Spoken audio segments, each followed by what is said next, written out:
Hello everyone. तो आज के इस लेक्चर में हम लोग सीखेंगे वॉइस। वॉइस के दो भाग होते हैं, हम लोग जानते हैं। तो हम लोगों का आज का टॉपिक है वॉइस, और वॉइस का दो भाग होता है। फर्स्ट है एक्टिव वॉइस और दूसरा है आपका पैसिव वॉइस।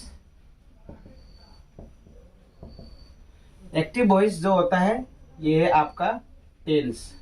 जितने भी भाग जो टेंस का होते हैं हम लोगों ने सीखा उसको एक्टिव वॉइस बोलते हैं। और पैसिव वॉइस अगर इसको देखा जाए तो ये पैसिव वॉइस एक्टिव वॉइस को ही बोलने या फिर लिखने का दूसरा तरीका होता है, जिसको हम लोग पैसिव वॉइस बोलते हैं। जैसे कि वॉइस का अगर हम लोग डेफिनेशन देखते हैं, परिभाषा जिसको बोलते हैं हम लोग हिंदी में, अगर डेफिनेशन देखते हैं तो इसका definition transformation of sentence is called voice. Means sentence का जो ट्रांसफॉर्मेशन होता है उसी को ही हम लोग वॉइस कहते हैं। ट्रांसफॉर्मेशन का मतलब होता है सिर्फ structure of the sentence changes. Sentence का जो स्ट्रक्चर होता है वो चेंज होता है, लेकिन उसका जो मीनिंग होता है वो सेम रहता है। That means we can say the same sentence in two ways, that is in active and passive voice. For example, उदाहरण के लिए यहाँ पर मैं एक वाक्य लिखता हूँ, जैसे कि हुआ he eats a mango।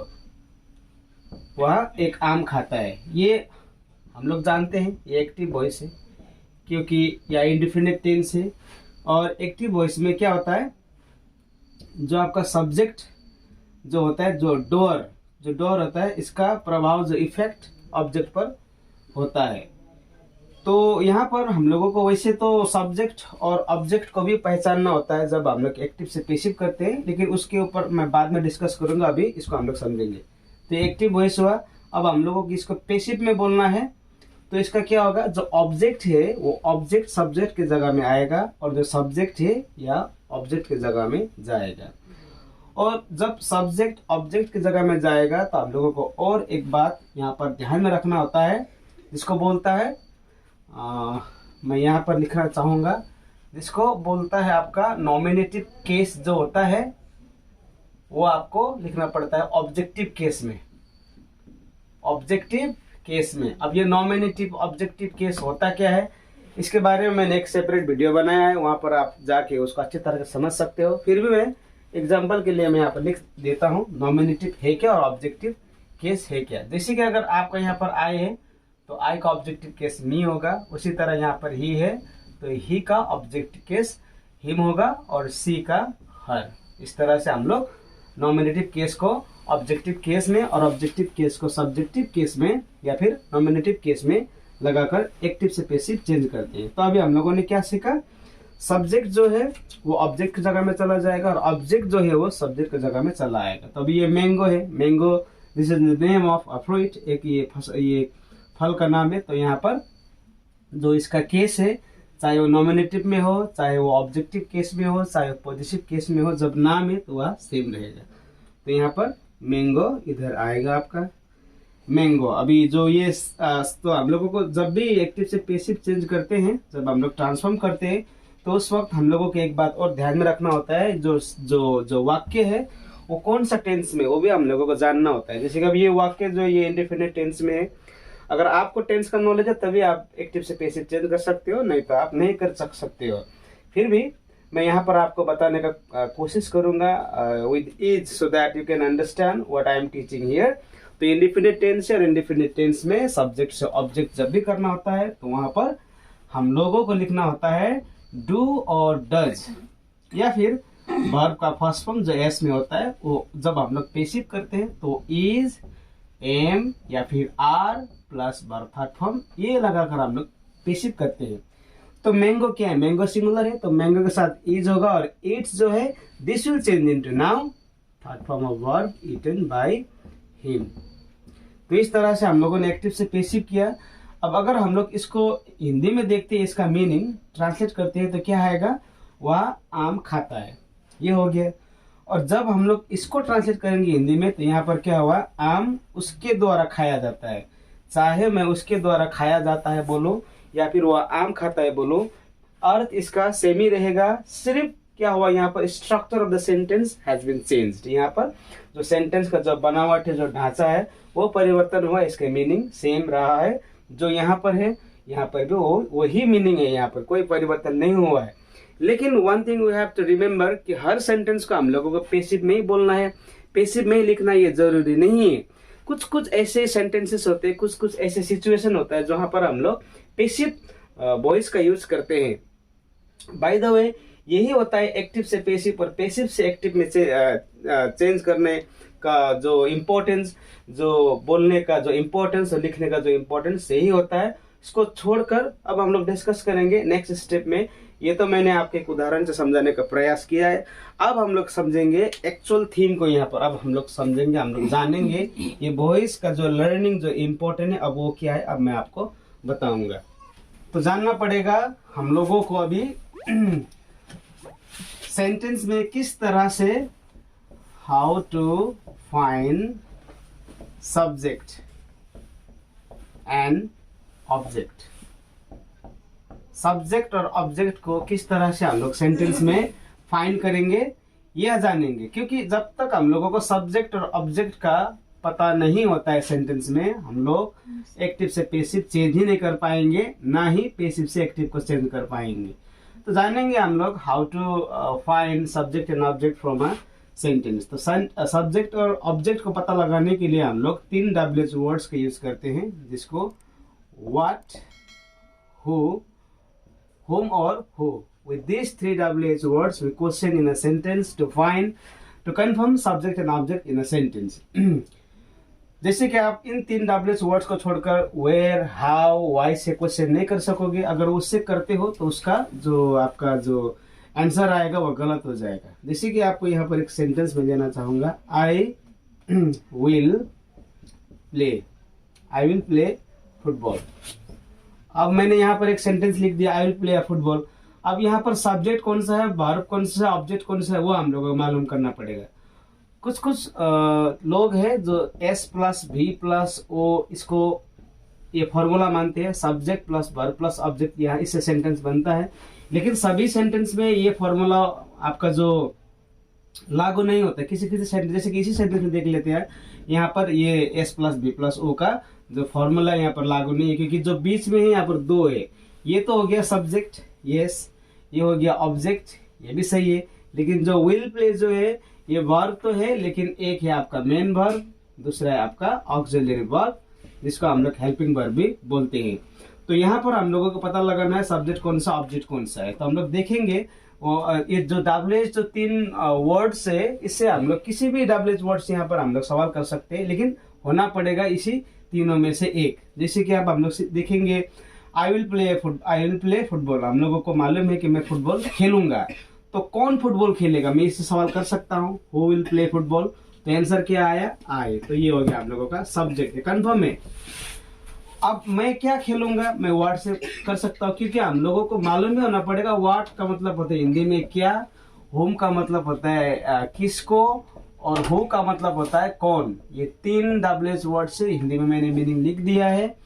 तो यहाँ पर है मैं क्या खेलूंगा, मैं बोल सकता हूँ, क्योंकि WH से मैं WH जो वर्ड व्हाट है इससे मैं सवाल कर सकता हूँ, मैं क्या खेलूंगा, मैं फुटबॉल खेलूंगा।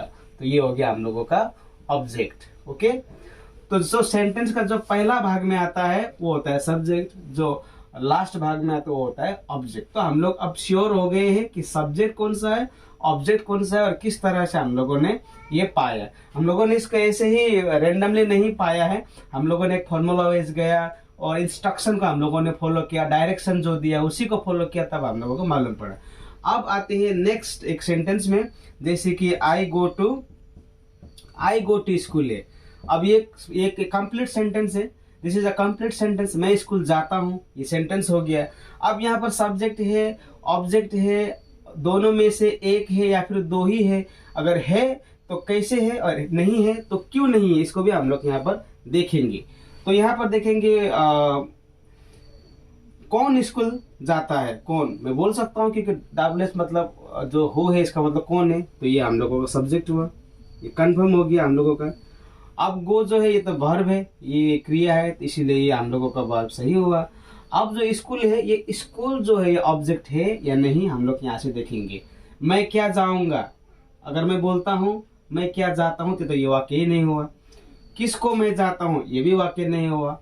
कौन मैं जाता हूँ, ये भी वाक्य नहीं हुआ। This means school is not object. School जो है ये ऑब्जेक्ट है ही नहीं।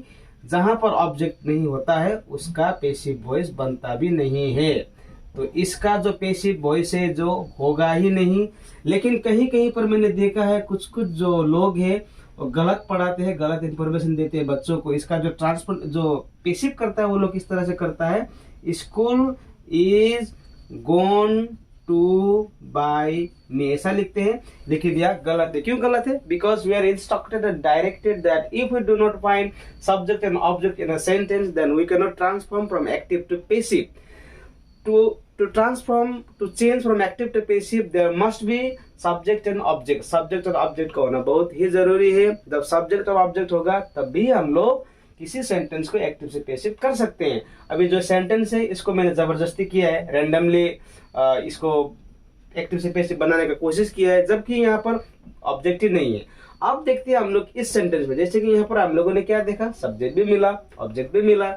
अब हम लोग यहाँ पर देखते हैं इसका पैसिव। तो क्या है, अभी ऑब्जेक्ट कहाँ होगा, सब्जेक्ट के जगह में, सब्जेक्ट कहाँ होगा, ऑब्जेक्ट के जगह में। क्योंकि अभी मैंने इस बारे में डिस्कस किया है कि they just change their position, that means they change their location also.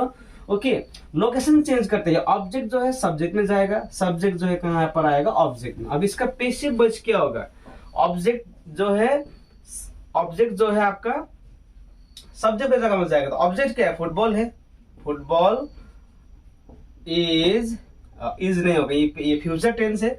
Football will be played by me, तो ये हो गया हम लोगों का ऑब्जेक्ट, ये हो गया हम लोगों का पैसिव वॉइस। अब यहाँ पर बाय मी लगाने का जरूरत भी नहीं है। अगर if it is necessary then you can use, if it is not necessary you can not use. इसका यूज आप नहीं भी कर सकते हो, आप कर भी सकते हो। अब और मैं एक डेफिनेशन देना चाहूंगा एक्टिव से पैसिव जब भी हम लोग करते हैं।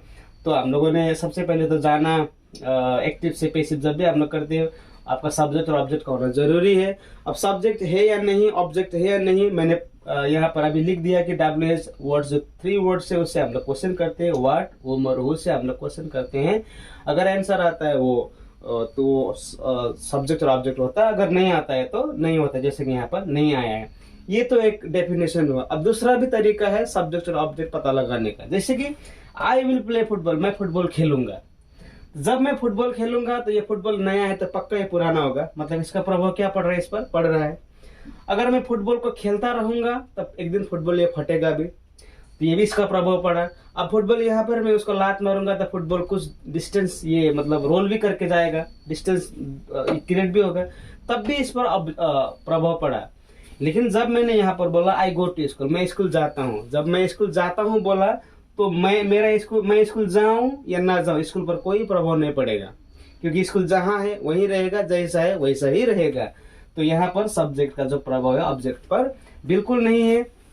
तो इस तरह से हम लोगों को जानना होता है, पहचानना होता है सब्जेक्ट क्या है, पैसिव सब्जेक्ट क्या है, ऑब्जेक्ट क्या है, और ये आखिर actually what is the definition of voice. तो मैं एक बार फिर यहाँ पर रिपीट करना चाहूंगा कि the transformation of a sentence is called voice. किसी भी सेंटेंस का जो ट्रांसफॉर्मेशन होता है, जो एक्टिव से पैसिव हम लोग करते हैं, तो actually if we see the definition then transformation जो मीनिंग है वो सेम रहेगा, structure of the sentence we see changes in this. Okay, तो आज के लिए इतना ही, मिलते हैं नेक्स्ट लेक्चर पर। इसी जो अभी हम लोग बेसिक यहाँ पर डिस्कस किया, नेक्स्ट लेक्चर में मैं बहुत ही डिटेल में इसको कवर करने का प्रयास करूंगा, और सीखते क्यों ये वॉइस उसके ऊपर भी हम लोग डिस्कस करेंगे। Thank you very much.